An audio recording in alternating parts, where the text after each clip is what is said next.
Hi buddies, welcome back. Today I want to show you how you can delete your screen lock on your Samsung Galaxy S24.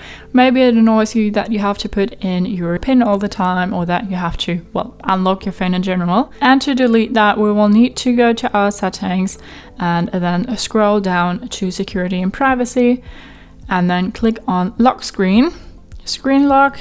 Enter that, continue, and now we will need to set it to none or to swipe, whatever you like better. So if you want to have like a lock screen, you want to set it to a swipe, then you just need to swipe up to get into your phone, or you say none, and then you will be directly on your home screen if you turn your phone on. So that's how you can change that. Be aware that if you set it to swipe on none, there is no security. Everyone could just get to your phone, get to your data, and to all your information. So that's how you can delete your screen lock on your Samsung Galaxy S24.